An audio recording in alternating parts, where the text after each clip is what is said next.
Hi everyone, we are live.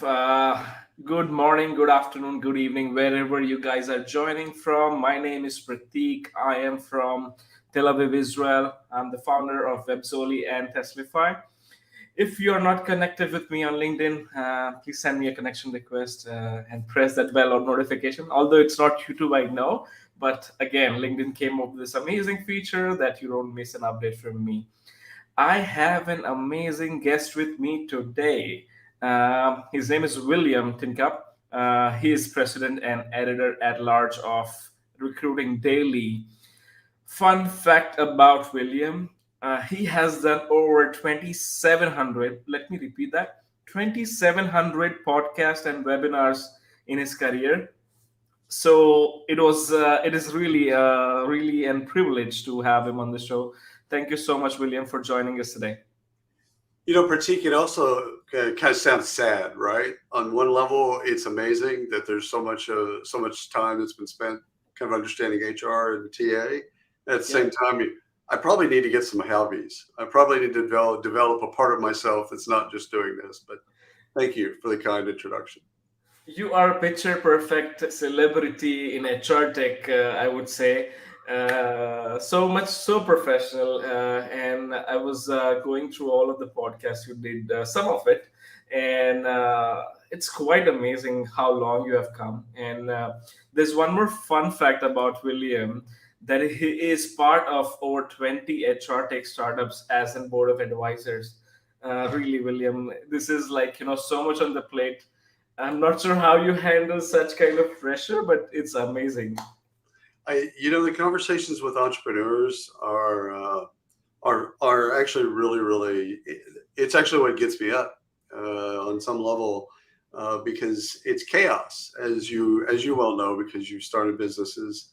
It's controlled chaos, but it's chaos. So every call is something different, and I also enjoy talking to practitioners because actually one of the things I learned with one of my early podcasts is that you think you know HR, you think you know recruiting, Mm-hmm. and it's so dynamic that you don't really fully understand the breadth and depth of what is talent, if you will. So it's just kind of fun for me. The conversations, it's a little bit bipolar. I love having conversations with people that practice recruiting and talent and HR, and I love the entrepreneurs that sell to that group of people. This question is coming out of curiosity. Although we didn't plan for this. Sure. Why did you go for HR field, not other? Is there any specific reason that you got attracted toward it? Yeah, it's actually, I started in marketing. I started with an interactive agency, ad agency, PR, and built my own agency, B2B agency that focused on HR and recruiting. No wonder why you are so good at doing podcast and personal branding. But the irony is, I fell in love with HR. So at one point in my career, even though I was a marketer and still consider myself a recovering marketer, Mhm. I fell in love with recruiting and HR professionals. So that's how I got Wow. here. This is amazing. So let me ask you some bit more about your work. So Sure. before anyone who is listening on LinkedIn or anywhere else, maybe put down in a comment where you guys are joining from. We'd love to know your name, where you guys are joining from, which city, which country, what you do for living. This is kind of an interactive session, and William is here to actually answer any questions you might have related to the topic. So feel free to put down that in the chat, and we will take it along the way. So moving on with the questions, William. So tell us a little bit more about Recruiting Daily. What you do, what keeps you going, and what's in it for the audience. Yeah, Recruiting Daily and our sister site, HCM Technology Report, is it's a media outlet, and so we do a lot of news, opinion, webinars, events, training events in particular, and it goes Recruiting daily goes from sourcing to onboarding, and HCM technology report goes from onboarding to outplacement. So Mm-hmm. we cover the whole spectrum, but we like to think of ourselves in a very, very small way as more or less a tech crunch for HR and TA professionals. So Hey Nathan, hey Sheikh Mehboob. He's full stack developer. He's joining to learn more about, I think, assessment. That's interesting. So welcome, guys. There's also Pooja joining from Karnataka. She's an HR specialist in programs. Welcome, Pooja. Thank you for joining us. Appreciate your time. I will make sure that it's worthwhile. Now, there's one more important thing that I want to address, like, in terms of like today's topic. Uh, what is effective talent assessment strategy for HRs? Like, I'm diving in directly because I sure, feel we'll have less time in the end if the questions come in. sure. So maybe we should discuss this as a starting point, and then we'll go on Sure. for more. Yeah. Sure. We want, Pratik, we talked about it pre-show, but we absolutely want questions. We've got a list of, they've done a wonderful job. Pratik in particular has done a wonderful job. We've got 50 questions. So even if you don't ask questions, we've got plenty of questions. However, it's always better if you ask questions. I So agree. effective testing and talent assessment. So where do you start? Essentially, what you're trying to figure out for both parties is match. Where Mm-hmm. does one fit? And so the I think we've historically looked at assessments as a way of screening out, Mm-hmm. but I think we're now coming to the conclusion that it's actually a way of for both parties to find out, is this the right job for me, Mm-hmm. and do I fit here? So an assessment in the way that we think of them today, not historically, is just a great mechanism for people to understand, is this, you look at a job description, it's like, oh my God, I love this job, it's perfect, it's great. Mm-hmm. But, again, under the qualifications, you might think, yes, I meet all the qualifications. They might be thinking of the qualifications in a different way. The company might.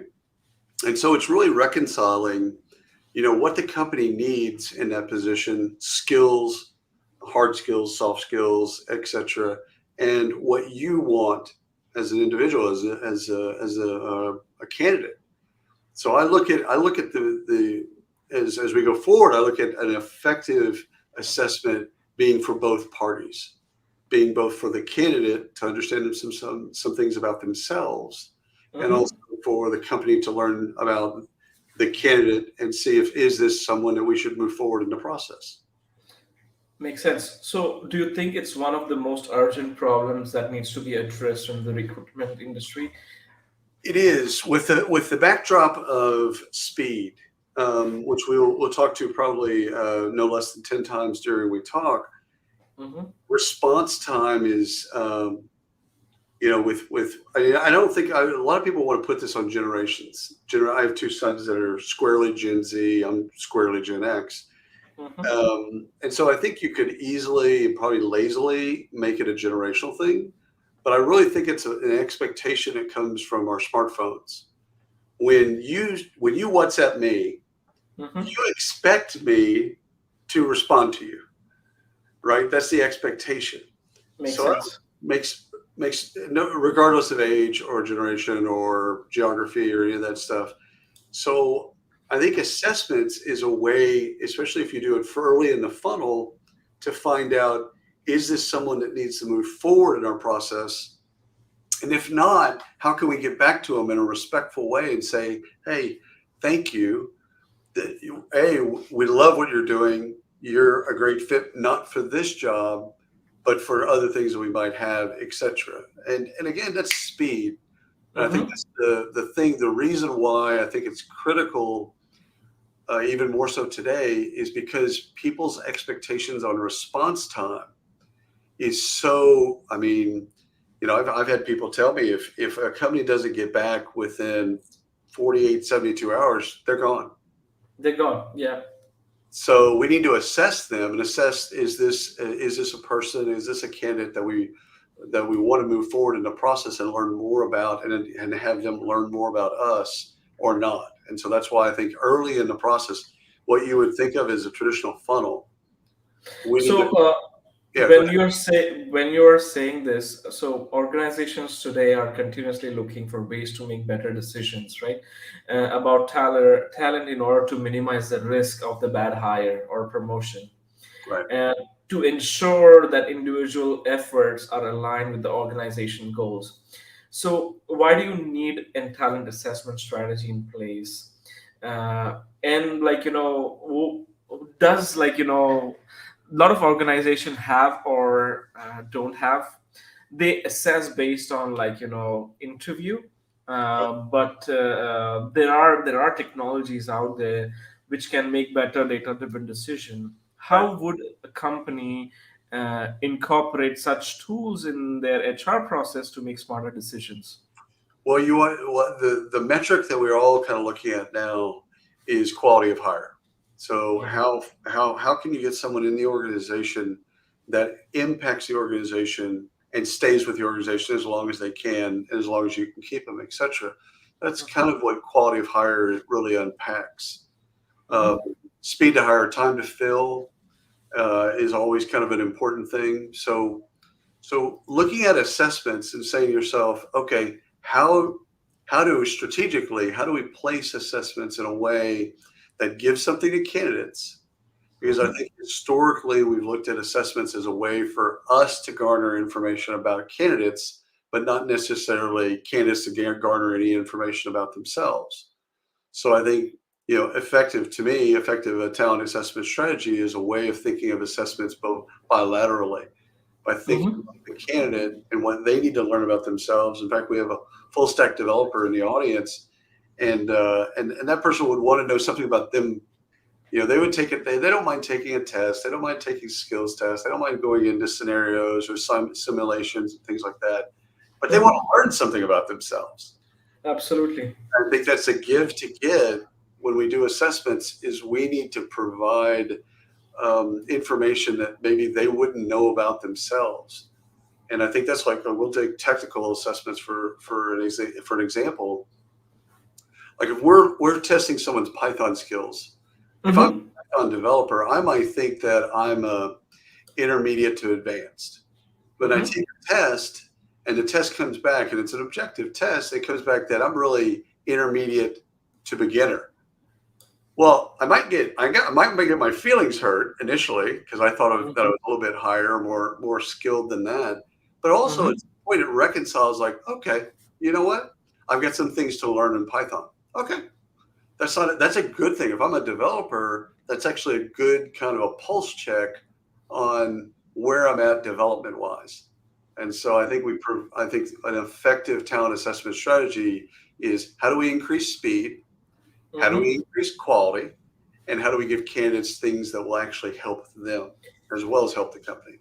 So, do you think talent assessment can be used in both stages when you have volume hiring, or before, after finishing the final round of interview, you want to assess the candidate before you send the job letter, a job offer? I What's Okay, so let's split those two. Let's split those two into. I think assessments, all assessments, behavioral, personality, skills based, soft skills, hard skills, all that, scenarios, simulations. I think all that should be done really front of funnel. Mhm. And so I don't think that we wait to do assessments and before an offer letter. I would rather the candidate know, and rather we know who makes it through that funnel is who we should be spending more of our time with. And it also Exactly. helps the candidates. So it's actually both sides. It helps the candidates understand where this fits or not. So I wouldn't do any assessments late in hiring, in the phase of hiring. Okay, so that's one side. On the high Mhm. volume, again, doing assessments all the way very front end, I think is important. I think the really interesting thing about high volume or hourly hiring is they typically don't have resumes, and there's a school of thought is that they don't need resumes. We can look at for people that are knowledge workers, we can look on LinkedIn. We can see all the criteria. We can see a little bit more about them. They might even have a resume. Okay, we can parse that, put it in our ATS, and again, we can kind of just match through that. With hourly, I don't believe there's any of that, Mm-hmm. or I should say, there's less of that. And so we have to, when we're assessing for hourly and high volume talent, we have to assess knowing that they might not have a resume. So it's actually the importance of assessments. They're important in both worlds, right? But the importance of assessments have it take on a different personality with high Mm-hmm. volume hiring, because you just don't have a resume as a backdrop. So you really need to find out about the individual through these assessments, so you know more about them, so you can make a better, more intelligent decision about who you extend offers to, etc. So there are so many tech tools out there, and just so many of them claim to have different kind of features and assessment quality and stuff like that. How do you really decide what's best for your organization? Well, there's a couple different ways. First, you want things that operate within your tech stack. Mm-hmm. So let's deal with kind of the hardcore technical part of this. Is as an HR or recruiting professional, you're working within a tech stack, and you want to make sure things that you don't have to work outside of those things, you want them integrated. So let's say your ATS is Greenhouse. As an example, there's a lot of great ATSs, but let's just say Greenhouse. You want to work with assessments that are already integrated with Greenhouse, so that makes the flow of work easier for you, your hiring managers, your recruiters, your sourcers, etc. Okay, Mm-hmm. so on that side, you want it to be easier for you from a workflow perspective, so that data just flows through your organization very easily. The other side is you want a great candidate experience. So you're also solving the algebra of, okay, this tech might be outside of the stack of tech that we use, but it's a really awesome experience for the candidate. Mm-hmm.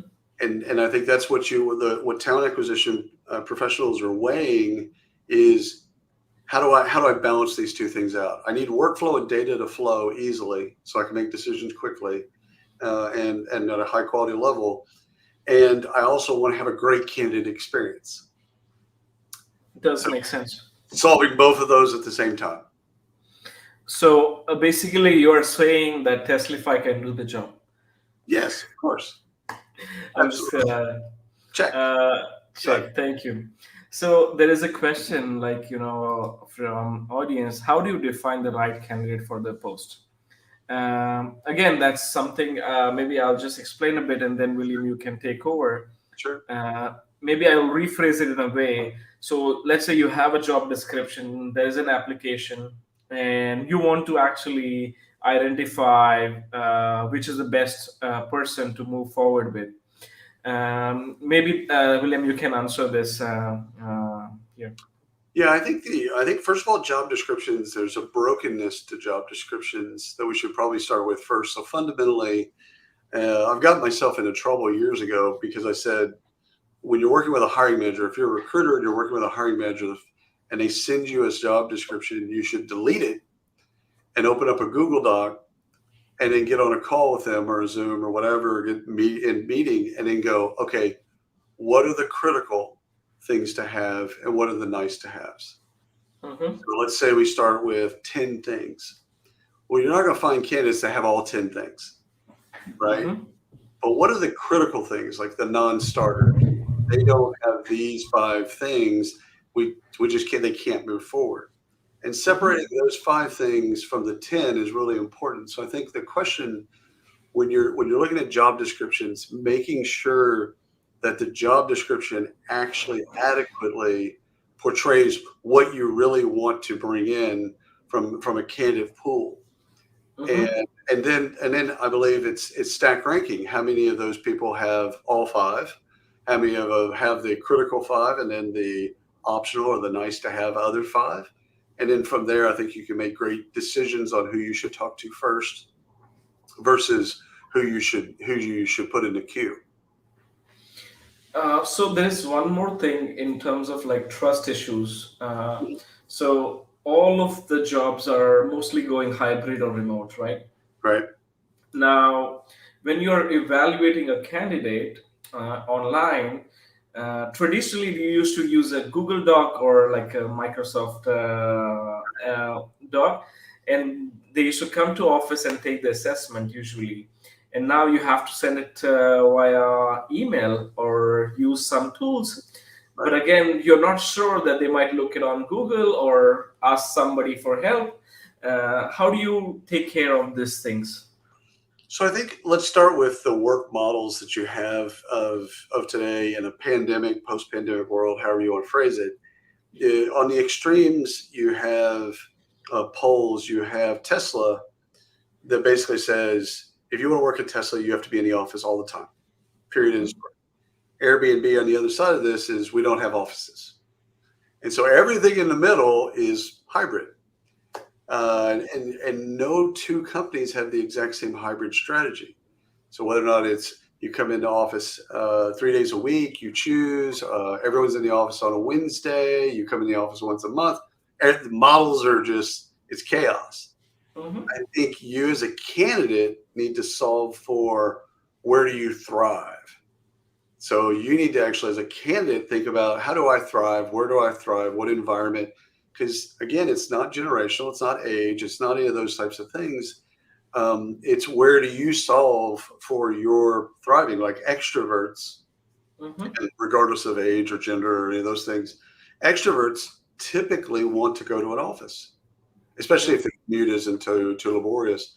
And so introverts might be more comfortable being remote, but it's solving for where you thrive is important for a candidate. Now, getting to the question of privacy or trust and things like that, I look at it like this: if you think that at the office that you had to come in, go into a conference room, take an assessment, you turn it in, they were going to grade you out, and you trusted that process for some reason, then you should trust the online process just as much.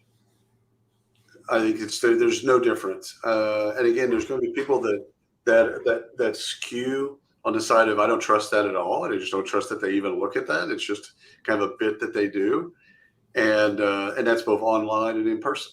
But by and large, what I've found with recruiters and HR in particular is they're doing these assessments for a reason. They want to learn more about the candidate so that they can make more intelligent uh, job offers and job decisions. And if we're moving in a flow of a funnel, they want to Mhm. be able to make sure that they move the right people forward in the funnel into the next stage. So it's not a.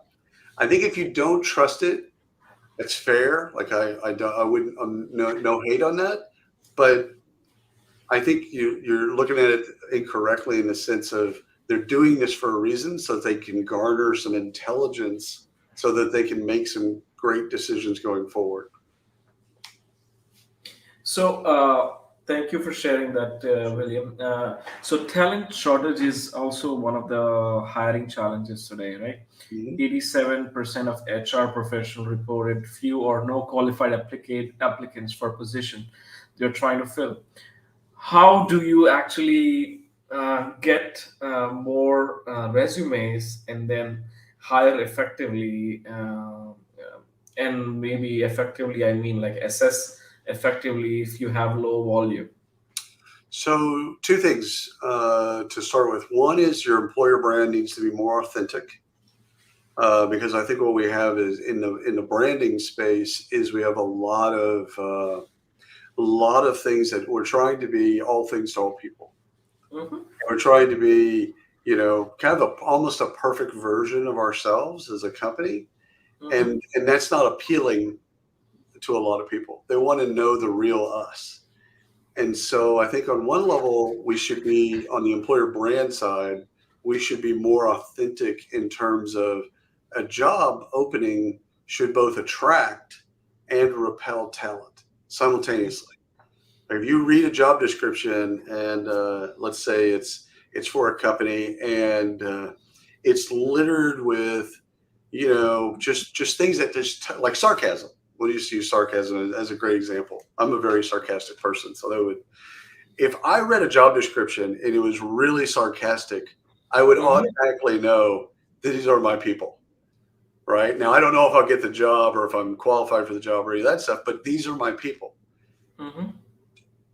The opposite side of that is if I'm not a sarcastic person and I read that job description, I don't want to work at that company. Mm-hmm. And that's exactly what you want an employer brand to do, is you want more people to fall in love with you and an equal amount of people to go, yeah, not for me. So there's an employer brand side of this that we've got to fix. And I'm trying to think of So, did you have any so questions on the employer brand side?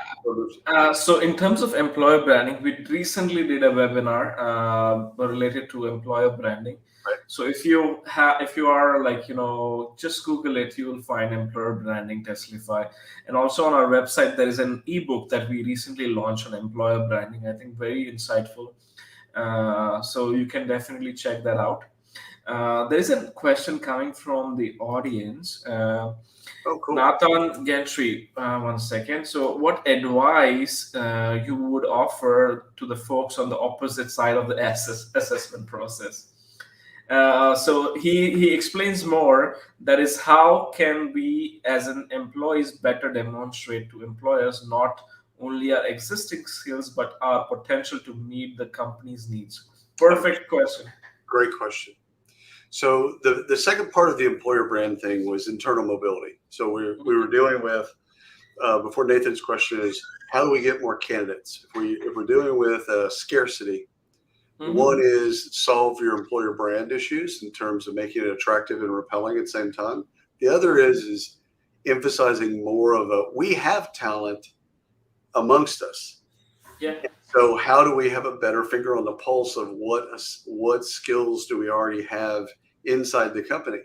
What's transferable, to Nathan's point, where is their potentiality, and how do we grow people? You might not have that, again, Python skill, but you've got other tangential skills and you can learn Python.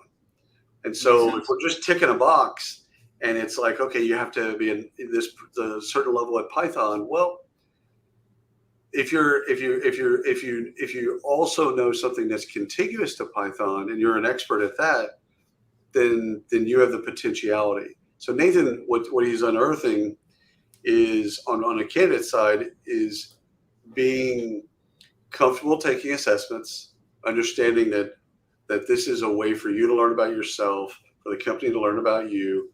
And I think conversationally, and also I think companies are getting really adept at understanding potentiality, Nathan. So they're not as rigid as they were kind of like in 2019. If you didn't take this exact box perfectly, then they just, because they believed candidates were a fountain, a faucet, and you just turned on the faucet and candidates came. And I think what you found with talent acquisition professionals, sourcers, hiring managers is a bit more flexibility, where they're looking at the tick boxes and saying it doesn't have to be perfect. We've got to have transferable, we've got to have tangential, we've got to have potentiality. And that also gets to the candidate side of, you've got to convey your potentiality, what you like to learn, what you want to learn, what you're willing to learn, etc., where you're willing to grow. Perfect. So thank you, Nathan, for asking this. If there are more questions, keep them coming, and we will take it during the conversation. I have an interesting question to ask you, William. I was actually interviewing Lou Adler and talking a little bit about future of hiring. He was talking about performance-based hiring. Is that also something that you believe in or not?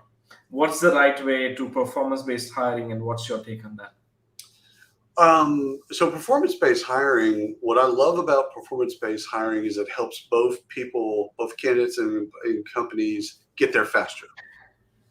So can you perform the job? And again, this gets to Nathan's point about potentiality. You might not have it on your resume or have that experience per se, but you can perform that job. Like I'll give Mm-hmm. an example. During the pandemic, a company that I advise, they uh, they didn't go through any layoffs purposely. They went to their investors and said we don't want to do layoffs. So their investors backed them. And so, like their receptionist, one of their receptionists in one of their offices said, I want to go into CS. I want to go into customer success. Mm-hmm. And at first, they're a little bit like, you know. And Mm-hmm. but she was just like, I really want to understand customers. I want to help. She went over to CS. They trained her up, and she's now a CS leader. Wow. So it's like, how do you do that? Well, you got to put people in a situation where you can test them objectively on their performance, and they can test themselves. So Makes I like sense. performance based hiring for me, especially in certain roles. I guess there's just in certain roles and certain hiring situations it probably doesn't work, and Lou would probably say the same things. It breaks apart in some places, but in Mm-hmm. most cases, I think I'm a huge fan and proponent of performance based hiring. Perfect. Thank you for sharing that. Uh, so I'm moving back to the talent assessment part. Sure. How can an organization ensure talent assessment strategy is fair and unbiased? Well, the easiest answer to that is to make sure you're audited and make sure the assessment is looked at by an IO psychologist, a third party independent entity or individual or consultant, where they look at your validity scores, and they're looking at things to make sure that there are no adverse impacts, because that's what we're really dealing with. Is we go into an assessment with the best intentions, Mm-hmm. not knowing that there's an adverse impact. So the easiest way to avoid any of the biases and things that might come from assessments is to always just be every year, every 6 months, some people do it through the number of assessments that are taken, is they have a Mm-hmm. third party validation, is they have an outside independent IO psychologist that this is what they do. And this is all they do is they go and look at the data, they go and look at the assessment, and they revalidate the data to make sure that there's no adverse impact. So, so now that brings me to a question like, how do you like, whether you should assess candidates based on the skills or soft skills? As you mentioned, psychologist comes in and evaluates assessments based on like, whether he or she is like a cultural fit or like other areas of assessment. What's your take on this? So again, it's role dependent and probably even company values dependent. I think we've moved as a world. I think we've moved away from culture fit per se. Mm-hmm. Culture fit for culture fit's sake. I think we've looked at culture and said, do they have the potential to do the job? Do they have the experience? Okay, if that's great, they do. If not the experience, do they have the potential to do the job? And how do we assess for that? And so that is a mixture, depending on the role, of soft skills and hard skills, probably behavioral and personality. And so Mm-hmm. you're kind of, again, role by role, you're looking in. And so for candidates that are listening to this, think of a battery of different types of assessments. Could be behavioral, could be Mm-hmm. personality tests, could be skills based, could be soft skills, etc. Depending on the role is depending on what assessment should be deployed. Makes sense. We wouldn't. It's not a cookie cutter. You wouldn't Mm-hmm. you wouldn't look at a full stack developer and a director of demand gen with the exact Mm-hmm. same assessment. You're not Yeah. assessing for the same things. You'd be assessing for different things depending on the role. And so on the assessment side, you'd want your assessments and your battery of assessments to be flexible enough to be role Mm-hmm. centric, so that it makes sense for the candidate Mm-hmm. and provides them, again, intelligence and something that they get out of the experience. And it also helps you make better decisions for that specific role. Mm-hmm. Perfect. So data-driven recruiting is like becoming one of the buzzwords of recruiting world. Okay. Now, what is it? And more importantly, how do you implement it in your organization without feeling overwhelmed about this buzzwords? Pratik, you're going to love this because it goes to your background actually.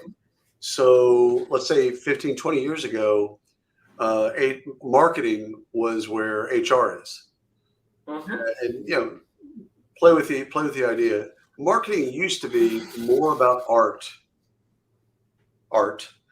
as opposed to science, and over the course Well of said. time, it's become a game. Both B2C and B2B marketing has been a game of science.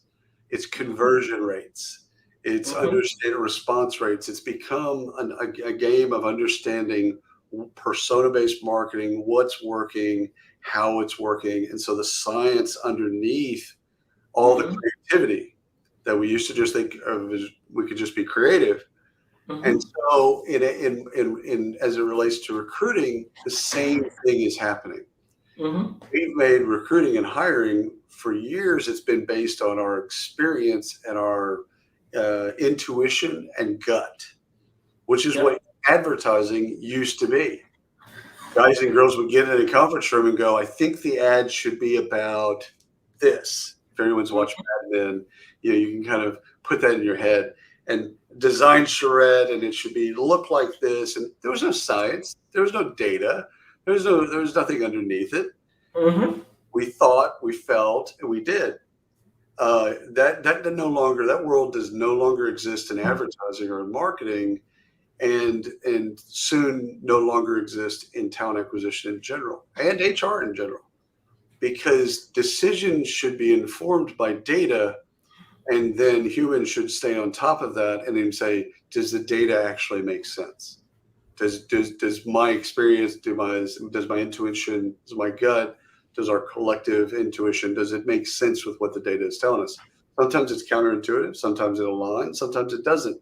But data-driven decisions should be from sourcing all the way through to outplacement throughout the entire HR process, both in talent acquisition and in HR. You should always be looking at data first.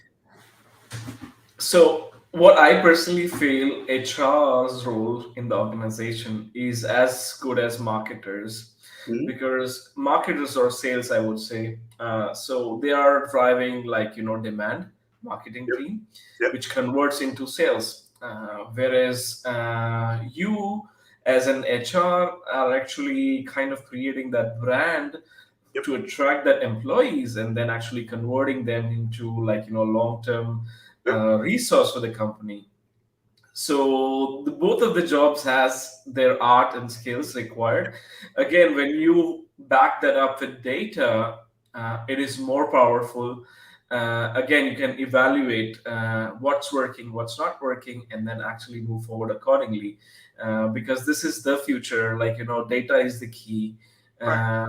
Making decisions with data are more effective and sustainable.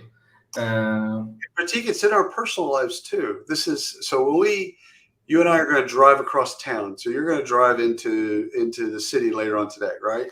The yeah. first thing you're going to do when you get in your car is you're going to hit Google Maps, Yes, absolutely. right? So you know the different routes you can take. There's probably 15 different ways you can get to the spot that you're going to go to.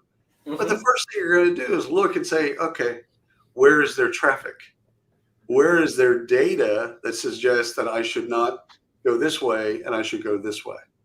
And I think that if we think of it like that, that then it'll make it's easier for us to kind of think that okay, data is not our enemy. Data Hmm. actually informs decisions, and as easy as like consumer decisions, like where we're going to drive. We got to get to a Starbucks that's 30 minutes from our house. Okay, we can Yeah. get there like a lot of different ways. We can walk. We can get there a lot of different ways. But what's the Hmm. best way to get there? Data, in this case, Google Maps, gives us that data to make an informed decision, or Waze if you use Waze. Same bit. It gives you data to then make an informed decision. That's what we should be doing in recruiting and all throughout HR, especially in internal mobility, which So, Nathan touched on earlier.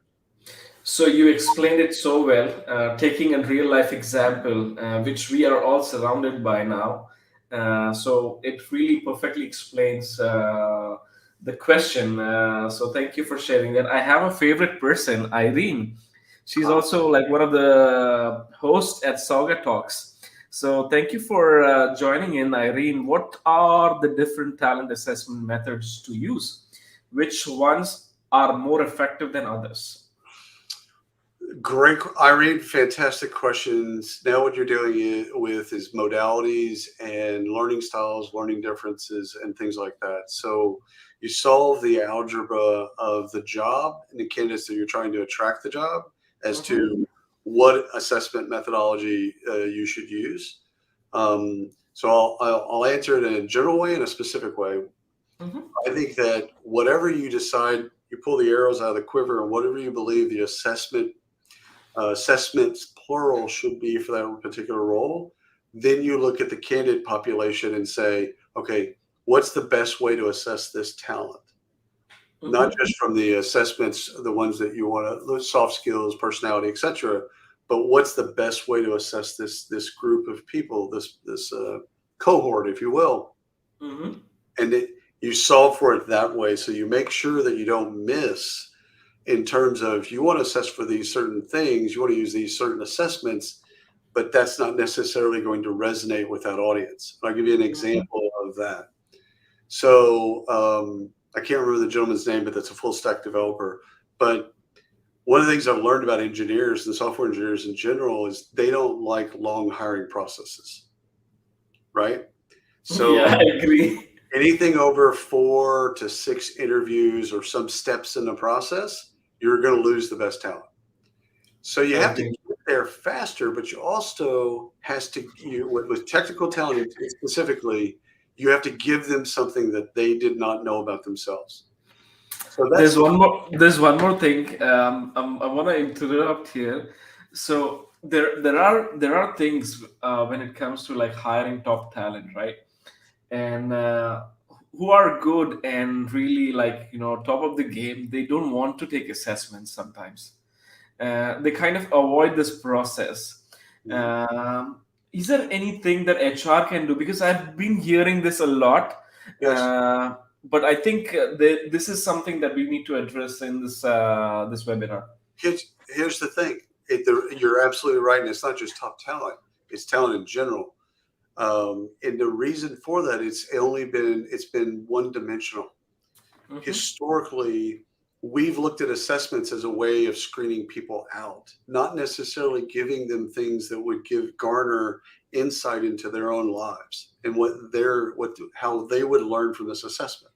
So we've poorly marketed assessments in the sense of you're going to take this assessment. Here's what we're going to learn, but wait a minute, here's what you're going to learn.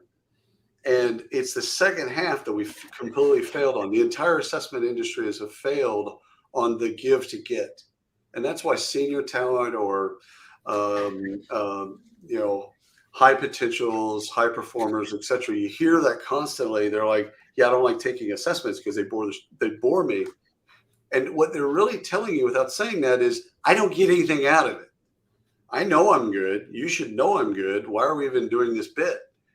And they're right historically because we've given them nothing. And Now so, this conversation is getting very interesting. I want to go a bit more deeper here, William, and pick your brain to learn more. before you do, I want to answer Irene's second part of her question, which is really Yeah. it's important because Irene's scratching around something that's really interesting to me. And the Mm-hmm. second part of your question, Irene, is which ones are more effective than others? Yeah. I'm a huge fan of simulations, and especially with knowledge workers, so that they understand what's behind the veil of the job. So they've read a job description, it's flat, they've talked to people, maybe they've taken assessments or not, but how can we put them into the job in a way that gives them some insight as to, do I see myself thriving at this job at this company? So I love simulations. I love anything that you can do, which by the way is an assessment. It's a way to assess talent. It gives the candidate a real world example of, yeah, okay, I check. I did this bit. I went into a simulation and I love it. I love the company. I love the job. I can see myself doing it, thriving at it. Go. Or I did the simulation. I didn't like the job. I don't like the company. I don't want to move forward in the application process. Great. Both are equally important. So the second part, Irene, is I'm a huge fan and proponent of any type of simulations, anything that can give more candidates the insight into what's not in the job description, what's actually the job. So anyhow, I interrupted. So I interrupted you, Pratik. I know you wanted to go deeper. no, this was like best part of our conversation, and actually, I got to learn something which I was not thinking about, and maybe this is something that I have to have conversation with my founders to think differently in this perspective on how actually you can give better experience to candidates, and actually that helps them in some way. uh, Now, like, I want to ask you this and go deeper a bit more on talent side. And while you evaluate candidates, sometimes they don't want to take assessments. Mhm. Now, when you think differently, I love the way you said simulation part. What are the other things that companies can do to make their experience better and actually make as like when let's say there's one job position and there are 100 people applying, right? Mhm. All of this 100 people are just an applicants, they won't be selected, only one will be selected. How you can create a better experience so they will like actually have a better reputation for you moving forward? You're gonna fall out of your chair because it's so easy. So Okay, first thing, I'm just gonna you just be prepared to fall on the ground. I You am. you explain to the candidate what's going on. You'd be shocked. Actually, you won't be shocked. Go and apply for a job, right? I mean, anybody right now after the webinar, go and apply to a job, and you'll see an assessment, and they won't tell you why they're assessing you and what it's for. They'll literally just drop you off at the deep end of the pool and say, take this assessment. But they won't explain, here's what this assessment is here's what we're looking for.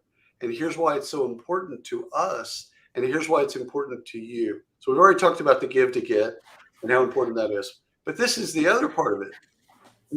We don't explain why we're assessing anybody. Like, it's crazy because we literally don't tell them. We just drop them off an assessment. It's like, okay, the next step in the process is this, taking the assessment. It's like, okay. But if you were to actually tell those 100 people, hey, this is what we're assessing for. This is why it's so important. This is what we're looking for. Take the assessment. Here's what you get out of it, which we talked about earlier. And here's why it's so important. Most people, if they understood why they're taking the assessment, they take the assessment. It's that simple. And oh, by the way, it's also that overlooked that it's not done. It's not a best practice. We don't explain why we're doing things. We just expect people to go through like cattle. We just want them to kind of go through and just kind of move through the process as just dumb animals that just kind of move through the process. And that's, again, this should be as easy as, again, people are familiar with FedEx or Domino's Pizza, anywhere you live in the world, where you buy something. Amazon's great at this. You buy something and they tell you every step in the process. Like Domino's Pizza, I'm American, so I'll use that as a reference point. My kids love Domino's. They literally, when you hit the order button, they tell you exactly, Sally is preparing your pizza. Jimmy has just put the ingredients on your pizza. Tammy has put your pizza in the oven. Evan is driving your pizza to your house.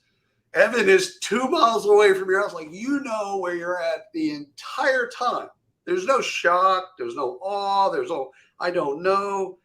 That's where we've made the mistake with candidates, is we This drop them off at this place. We don't explain things to them, and we just expect them to go through as just, I say, goldfish or dumb animals. They just want them to go through this process without explaining to them. So if we want the 100 people that you started with to understand why the assessment, why they should take the assessment, we have to do a better job of marketing the assessment and explaining the benefits to them and to the company so that they understand why they're taking it. Long-winded answer. Sorry about that, but had to get there. This was like one of the best answers I have ever heard for assessment part. Okay, and like I wanted to fell from the chair as you said. Literally, really, like It's so you easy. actually you It's so got the easy. nerve.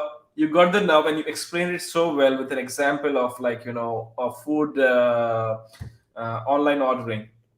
And the best quote Nathan has mentioned: informed candidates are invested before they get the job. And I'm going to quote you on LinkedIn soon. Thank you, Nathan. You're the star of the show, and you are like kind of adding so much value by Oh yeah, asking questions. Nathan. Keep them coming. I concur. That's just something that should go into social so that we actually educate hiring managers and sourcers and recruiters and HR in general. The more you inform candidates as to the entire process, stages in the process, the importance of the stages in the process, and the timing of the process, the more informed they are, the more they understand what's going on, the better. Not just Hmm. better the experience, the better that they'll feel about, okay, it's going to take 48 hours. Again, I understand that I've ordered this and it's going to take 48 hours. In 48 hours, this is what's next. They're not, I mean, again, they're not riddled with anxiety. So I think Nathan, first of all, I love the quote, but I also think that it's important to pull that quote into all of talent acquisition and into HR. And this is what we should be doing with employees as well. I know we're talking a lot about pre-hire and assessments for in the recruiting side, but we should be doing this with employees too. The more informed an employee population, the better. The more informed a candidate population, the better. Hmm. Thank you. So I think probably we'll take last question before we end this. So if you have something to ask, this is your last chance.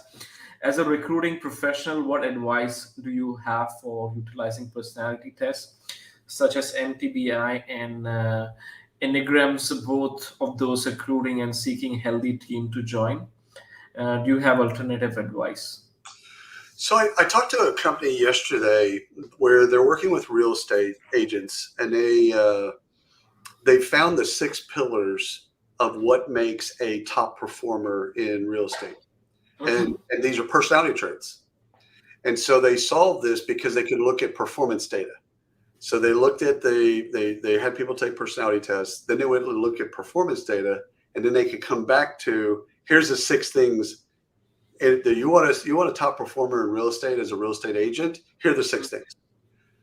That's an effective use of a personality test because you're Mm-hmm. essentially using a population, an internal population of high performers, top Mm-hmm. performers, and then you're basically saying what makes these people tick personality wise.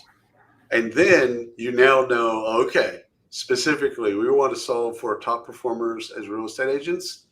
Now we're going to go and assess for that in the screening process. So when people apply to become a real estate agent, they've got to score high on those 6 pillars. If they don't, you can still hire them, but they're not going to be a top performer. Mm-hmm. So, I mean, you still make the decision to hire them. Not all, the organization doesn't have to be all top performers. But now you have an informed mechanism to then make that decision. So personality assessments, I think, are often used more like BuzzFeed, like what type of pizza are you, or stuff like that. Like I don't think there's really a utility, and so I'm not necessarily down on personality assessments. Mm-hmm. Hogan Assessments in Tulsa has done personality assessments for 30 years, and they do a wonderful job in personality assessments. But Mm-hmm. it's got to be linked with performance data. So getting back to Lou's bid on performance-based hiring, this is some of the underpinnings, right? You have to know what a performer looks like so that you can evaluate the personalities that make them tick, so that then you Mm-hmm. can screen for those types of candidates. Excellent. So we have to wrap up this. Just to end this session, I would love to learn what we discussed so far and maybe briefly explain the core of assessment and how they can get started today if they haven't already. And if they have the strategy in place, how they can optimize to hire the best candidate possible. So let's take the black box away from the assessments, and let's do a better job of communicating the value of assessments to candidates. Do a better job of marketing where they are in the process. But also, I think a soft way and an easy way to get started with assessments is to assess your internal talent. Hmm. So we don't often think of it like this because it's like we fall in love with assessment and we want to put it in pre-hire. But I think an easier way to think of this is you look at an assessment and go, that's a really cool assessment. Now let me turn that on to our employees and say, hey, do me a favor, take this assessment. Let's see what comes back. And let's see how easy it was, etc. Let's see what the data tells us about our own employees that we know about, and Hmm. then deploy those things externally, especially with a better communication strategy and a better understanding that the candidate both needs that it needs to enrich the candidate experience, and they need to get something out of it.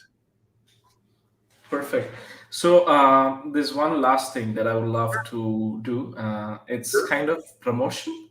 So because we are promoting Testlify, I would love to know what are your thoughts on Testlify and how Testlify can help HR professionals hiring the right talent. Well, cards face up, I'm an advisor to Testify, and the reason I'm an advisor is because I fell in love with three things. One is the entrepreneurial team. Two is the tech. I actually love the tech. So one of the things I would advise everyone to go and look at is just do a demo and look at the tech and look at the tech behind the tech so that you understand why it's so important. And also the market opportunity. I think Testify is just something that's game changing for folks. So I think as a both as a person that talks to a lot of software companies, a lot of practitioners, you're always looking for things that are not evolutionary but more revolutionary, and Mhm. Testify is one of those things for me. Perfect. Thank you so much, William. It was an amazing session, and I hope that the audience who are listening to you found it insightful. If you're not connected with William on LinkedIn, please go ahead and follow him on LinkedIn. He is actually adding so much value apart, like from recruitment perspective and other partnerships that he's doing in HR world. So worth following. And if you haven't followed me on LinkedIn, this is your time. There's something coming up soon in Testlify world. So do go check out our about us section. We have just updated something amazing there. So thank you for joining us today, and see you for the next one. Bye bye. Thank you all.